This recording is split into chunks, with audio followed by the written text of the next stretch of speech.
Comme chaque vendredi, il est temps maintenant de feuilleter les quelques pages d'un livre avec Laurent Parisot. Bonjour. Bonjour Hélène. Et un beau livre à ouvrir cette semaine. Absolument, ce beau livre intitulé Lorraine 1900, il est coédité par les éditions Place Stanislas et le Conservatoire régional de l'image, un ouvrage qui rassemble 200 photographies réalisées par Henri Bellieni. Il s'agit du premier livre consacré à ce photographe lorrain et pour en parler, l'auteur de Lorraine 1900 est avec nous. Frédéric Herbin, bonjour. Bonjour. On peut dire que vous connaissez un petit peu le sujet puisque vous avez consacré un mémoire donc à Henri Bellieni, ça c'était dans le cadre de vos études en fait d'histoire de l'art, et que finalement ce livre c'est le prolongement de ce travail. Alors qui était en quelques mots Henri Bellieni? Henri Bellieni, c'était un opticien qui a commencé une boutique à Metz et très vite, son père a commencé une boutique à Metz et très vite la boutique a déménagé à Nancy avec l'annexion en 1870. Henri Bellieni a repris le flambeau et donc il s'est concentré sur des activités de photographe et de créateur d'appareils photo. Donc photographe, on va voir quelques images justement extraites de ce livre et qui viennent du fond en fait du Conservatoire de l'image, régional de l'image. Qu'est-ce qui vous marque vous dans ces photographies? Peut-être qu'on peut commenter ensemble. Les photographies d'Henri Bellieni sont quand même des photographies techniquement abouties. Au niveau du cadrage, au niveau de la composition, il cherche toujours quelque chose de très droit, de très précis. Il aime aussi les difficultés, les contre-jours, les photos de nuit. Des choses qui étaient très compliquées à faire à l'époque. Lui, justement, c'était sa passion de faire ces photos qui sont des conditions faites dans des conditions difficiles.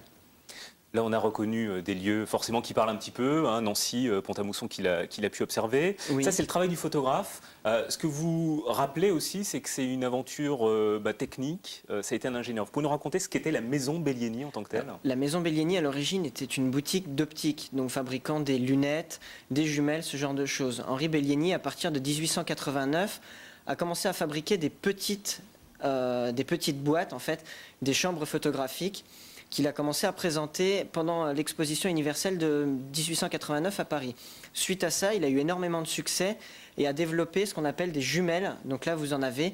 Les jumelles, en fait, sont des appareils photo qui permettent de faire des photographies en 3 dimensions. Et ça a été vraiment sa grande passion, la photographie 3D. Ça a été utile, en fait, pour de la reproduction d'architecture, mais aussi pour les militaires, parce qu'en fait, la photographie permettait de repérer beaucoup plus facilement les camouflages. Du coup, il avait des contrats avec l'armée, ce qui lui a permis de grandir encore sa marge de manœuvre. Sachant qu'à l'époque, forcément, on est à la frontière. On est à la frontière et c'est vraiment le terrain d'Henri Bellieni. Et ensuite, il a fait beaucoup d'appareils photo développés pour les passionnés, pour les cartes postales, pour les femmes aussi. Il a développé des appareils très compacts et très légers, faciles d'utilisation. Il a essayé de toucher un maximum de population et d'amateurs pour la photographie. Et c'est ça qui en fait un véritable témoin d'une époque donnée, c'est d'avoir permis d'accéder à la photographie au plus grand nombre, ou c'est sa technicité? Quelle est sa plus-value dans l'histoire? Alors c'est qu'il a en fait adopté la technique Kodak, qui était de présenter des appareils photos, de les vendre. Ensuite, les photographes qui ne savaient pas développer les photos rendaient leur appareil, et Henri Bellieni développait les clichés. Donc forcément, quelqu'un qui n'avait pas la technique pour préparer son révélateur et tout ça, pouvait prendre des photos et les récupérer après, ce qui en fait ouvrait la photographie à une grande marge de la population. Il y avait ça, et il y avait aussi le fait qu'il utilisait des matériaux peu coûteux, comme le carton compressé, plutôt que d'utiliser du bois, ce qui rendait l'appareil plus léger et surtout beaucoup plus, moins cher en fait. Voilà. En gros, on va encore revoir quelques images. Ce qui le différenciait des autres, c'est qu'il n'était pas trop académique, c'est ça? Il est un peu avant-gardiste, entre guillemets. Par rapport à son époque, il n'est pas du tout dans ce que les photographes artistiques faisaient. À l'époque, c'était ce qu'on appelle le mouvement du pictorialisme, avec des photos qui étaient beaucoup plus proches de la peinture, avec des papiers charbon, ce genre de choses. On avait un grain très particulier. Bellieni, lui, au contraire, jouait sur l'aspect technique de la photographie et la reproduction à l'exact. Donc lui, ce qu'il visait, c'était justement, par exemple, le décentrement qui permettait de prendre des photos d'immeubles en gardant des perspectives exactes, sans avoir des lignes qui fuient vers le haut.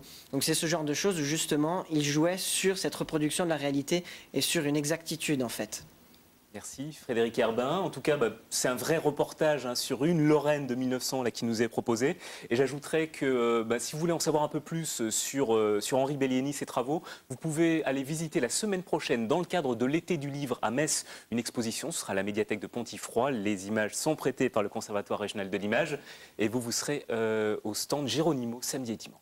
Voilà. Merci beaucoup, messieurs.